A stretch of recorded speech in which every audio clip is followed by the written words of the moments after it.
자, 다음 6번입니다. 6번은요, 실수 x에 관한 두 조건이라고 해서 p 조건과 q 조건이 어떻게 나왔습니까? 얘는 두 개가, 아이고, 여기 조금 오타가 났네요. 얘가 p가 아니고 얘가 q 이렇게 되겠습니다. 그죠? p 조건, 문제에서 조금 오타가 있었어요. p 조건과 q 조건이 있는데, 문제는 p는 q에 기한 충분 조건이 주어진 두 개의 조건이 어떻게 나왔냐면 부등식으로 표현이 됐어요.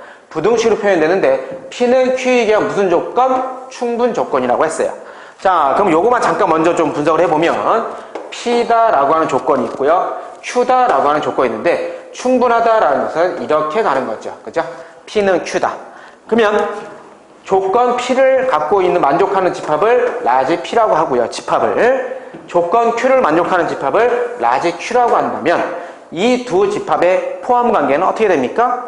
그죠? P가 Q의 부분집합이다라고 했으니까 P는 Q의 부분집합이다. 이런 식의 관계가 되겠죠.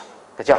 그러면 우리가 이 문제를 갖다가 풀어서 설계하는 데 있어서는 어떻게? 조건 P를 만족하는 X의 범위 정확히 구하시고 조건 Q를 만족하는 X의 범위 구하신 다음에 그 P가 Q 안에 쏙 들어가게끔 그 범위를 좀 잡아주면 될 것 같아요. 됐습니까? 오케이, 가봅시다. 자, P 조건을 갖다가 좀 보니까, P 조건이 어떻게 되어 있냐면, P가 마이너스 2보다 크고, 누가? X 마이너스 A가 다음에 2보다 작거나 같다 이렇게 되어 있습니다. 우리는 X의 범위를 찾아야 되니까, 여기에서 마이너스 A가 필요 없죠? 양쪽에 A를 다 더해줄게요. 그러니까 A 마이너스 2, 얘는 는이 없죠?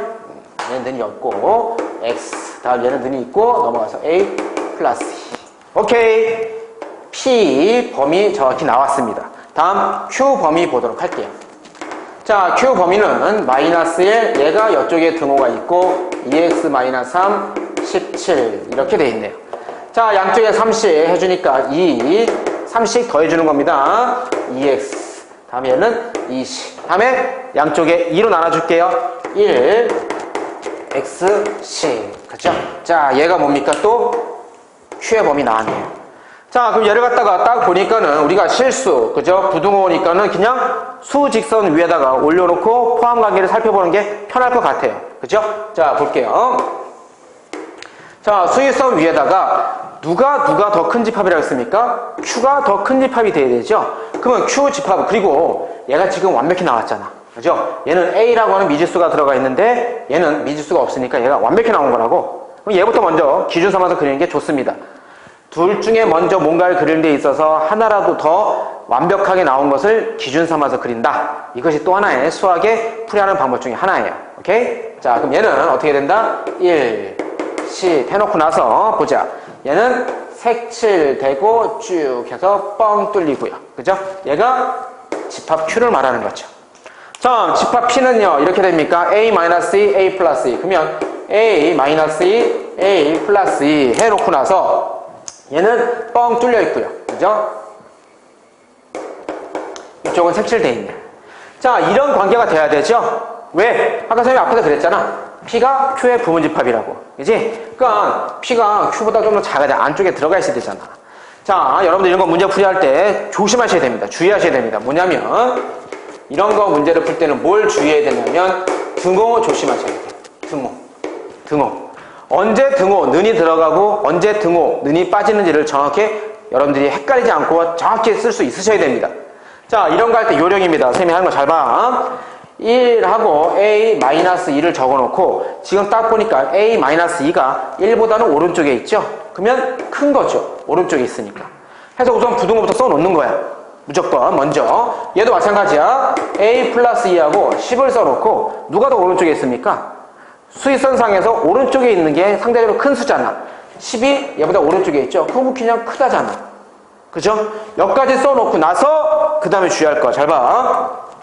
얘 A-2가 쫄래 점점 작아져서 1이 딱 간다고 하더라도 이 노란색이 파란색 안에 포함되느냐? 그걸 따지는 겁니다. 포함됩니까? 포함돼? 되지요? 됩니다. 왜? 얘는 뻥 뚫려 있죠? 그죠? 근데 얘가 설령 A-2라고 하는 놈이 설령 1이 된다고 하더라도 요 파란색 범위를 넘어가지 않습니다. 왜? 파란색은 1을 포함하고 있으니까.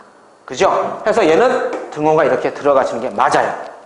그런데 얘 같은 케이스 잘 봐. A 플러스 2가 점점 만약에 커져서 만약에 A 플러스 2가 얘가 10이 된다고 쳐봐. 그러면 이 노란색 P 집합에는 10이 포함되는 건데 파란색 Q 집합에는 10이 포함됩니까? 안 되잖아. 뻥 뚫려 있잖아. 그죠? 뻥 뚫려 있으니까 Q라는 집합에 10이 포함되지 않는데 P라는 집합에 10이 포함되면 Q가 P 집합을 감싸 안고 있는 거 맞아? 아니잖아. 안 되잖아. 그죠? 그래서 뭡니까? 얘는 등호가 들어가면 안 된다는 겁니다. 아시겠습니까? 그래서 이런 식으로 해서 등호를 결정쳐 주시면 됩니다. 됐나요? 자, 그러면 이제는 뭐 부등식 연산만 하시면 되겠죠. 그죠? 얘 마이너스 2 넘어가서 3. A가 3보다는 크거 같고요. 다음 얘 같은 케이스 A가 넘어가니까 8보다 작대더라. 해서 얘를 갖다 해보니까 A가 3보다 크거나 같고 8보다 작다 이런 범위를 갖게 되겠죠. 자, 근데 문제에서 뭐라고 했냐면 이렇게 얘를 만족하는 정수 A의 개수라고 했습니다.